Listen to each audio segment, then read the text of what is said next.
ഉൽപ്പത്തിയുടെ പുസ്തകം 3-ാം അധ്യായത്തിൻ്റെ 14 മുതൽ 19 വരെയുള്ള വാക്യങ്ങളാണ്. ഉൽപ്പത്തിയുടെ പുസ്തകം 3-ാം അധ്യായത്തിൻ്റെ 14 മുതൽ 19 വരെ വാക്യം. ദൈവമക്കളെ, അതിൻ്റെ കാരണം എന്താണെങ്കിൽ ആദ്യ മനുഷ്യൻ അനുസരണക്കേട് കാണിച്ചു. അവർക്ക് പറഞ്ഞ ആദ്യ മനുഷ്യൻ എന്താ ചെയ്തത്? അനുസരണക്കേട്. ഈ അനുസരണക്കേടുള്ള മാനവകുലത്തിൻ്റെ മേൽ പാപം മാത്രമല്ല വന്നത്, 5 തകർച്ച വന്നു. നമ്മളെല്ലാവരും പാപം വന്നു എന്നാണ് പറയുക. ശരിയാണ്, 100% ശരിയാണ്. പക്ഷെ അത് അപൂർണമാണ്. അത് 5 തകർച്ചകൾ. എല്ലാവരും ഭാവനെ കാണ്.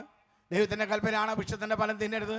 സാത്താൻ തിന്നോളം പറഞ്ഞു, തിന്നു, കൽപ്പന ലംഘിച്ചു. കൽപ്പനയുടെ ലംഘനമാണെന്ത്? അവർക്ക് പറയാം, കൽപ്പനയുടെ ലംഘനമാണ് പാപം അല്ലേ? അപ്പം അനുസരണയ്ക്കൂടെ ആദ്യം വന്നത് പാപമാണ്. രണ്ടാമത് വന്നെന്താണ്? വായിച്ചെല്ലാവരും ഉറക്കെ വായിച്ചോ.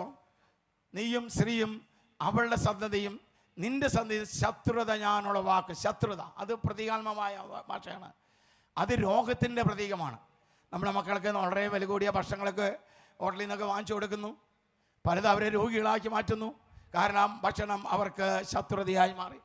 നമ്മൾ മത്തയും കുമ്പളങ്ങയും എന്താ പറയുക, വെണ്ടയും വഴുതനേക്ക് നടന്നു. വലിയ ക്രോധത്തോടെ കീടങ്ങൾ അതിനെ നശിപ്പിക്കുന്നു. ശത്രുയുടെ പ്രതീകമാണ്, അല്ലെങ്കിൽ രോഗത്തിൻ്റെ പ്രതീകമാണ് ശത്രുത.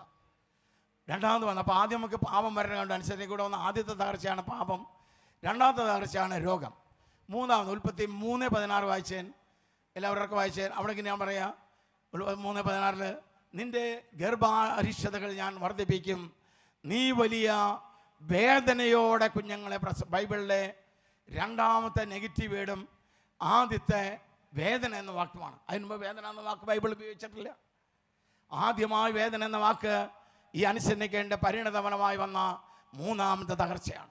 അപ്പം എന്തെല്ലാം കടന്നു വരുന്നതുകൊണ്ട് നമ്മൾ പാപം ഉറക്കെ പറയുന്നതിനോട് ചേർന്ന് പാപം കണ്ടു. പിന്നെ കണ്ടത് ഏതാണ്? വാതുറന്ന് പറഞ്ഞ എല്ലാവരും പാപം കണ്ടു, രോഗം കണ്ടു, വേദന കണ്ടു. നാലാമത് വന്ന തകർച്ച എന്താണെന്നറിയോ? വായിക്കുക. ഉൽപ്പത്തി 3:17 ഉറക്കെ വായിച്ച എല്ലാവരും. 3:17 അവിടെ ഇങ്ങനെയാണ് പറയുക, ആദമേ ആദമേ തിന്നരുതെന്ന് പറഞ്ഞ വാക്ക്, സ്ത്രീയുടെ വാക്ക്, തിന്നരുന്ന പഴം സ്ത്രീയുടെ വാക്ക് കേട്ട് നീ തിന്നുവല്ലോ, നീ തിന്നു മൂലം മണ്ണ് ശപിക്കപ്പെട്ടതായി. ബൈബിളിൽ അതിന് മുമ്പ് ഒരു ശാപം ഞാൻ കൂട്ടിയിട്ടില്ല, അത് പിശാചിനുള്ളതാണ്. മനുഷ്യൻ്റെ മേൽ ആദ്യമായ വാക്ക് ഉച്ചരിക്കുന്ന അവിടെയാണ്. ബൈബിളിൽ ആദ്യത്തെ ശാത്താനെ ഞാൻ കൂട്ടിയിട്ടില്ല കേട്ടോ. ആരെങ്കിലും ബൈബിളിൽ ശാപമില്ല എന്ന് പറഞ്ഞാൽ ദൈവമക്കളെ അത് തെറ്റാണ്. 216 പ്രാവശ്യം ശാപം എന്ന വാക്ക് ബൈബിളിലുണ്ട്. 216. പേടിക്കൊന്നും വേണ്ട. 430 പ്രാവശ്യം അനുഗ്രഹം എന്ന വാക്കുണ്ട്. ആദ്യമായിട്ട് മാനവകുലത്തിൻ്റെ മേൽ ആ വാക്ക് വരുന്നത് അനുസരണയ്ക്കേണ്ട ഒരു പരിണതഫലമായിട്ടാണ് ശാപം കടന്നു വന്നത്. അഞ്ചാമത് കടന്നു വന്ന അനർത്ഥമാണ്. അത് പ്രതികാത്മ ഭാഷയിലാണ് പറയണേ. 19 അവിടെ എഴുതി വെച്ചിട്ടുണ്ട്, പള്ളിനാടയിൽ അവിടെ ഉണ്ട്. അതിൻ്റെ 19 വാക്യം വെച്ച് ഉൽപ്പത്തി 3:19 ഉറക്കെ വായിച്ചെല്ലാവരും. നീ മണ്ണിൽ എടുക്കപ്പെട്ടുകൊണ്ട് നീ മണ്ണ് ചേരുന്നത് നെറ്റിയിലെ വേർപ്പുണ്ട്. അത് മറ്റെൻ്റെ വാക്യാണ്. നീ പൊടിയാണ്, പൊടിയിലേക്ക് തന്നെ നീ അവിടെ എഴുതി വെച്ചിട്ടില്ലേ? അത് പ്രതികാത്മ ഭാഷയാണ്. നമുക്കറിയാം, മരണത്തെയാണ് പ്രതിദാനം ചെയ്യുന്നത്. അപ്പോൾ ഏദൻ തോട്ടത്തിൽ അനുസരണയ്ക്കയിലൂടെ പാപം മാത്രമല്ല വന്നത്, 5 തകർച്ചകൾ വന്നു. ഏതൊക്കെ 5 തകർച്ച? അവർക്ക് എന്നോട് ചേർന്ന് പറഞ്ഞു, പാപം വന്നു, രോഗം വന്നു, വേദന വന്നു, ശാപം വന്നു.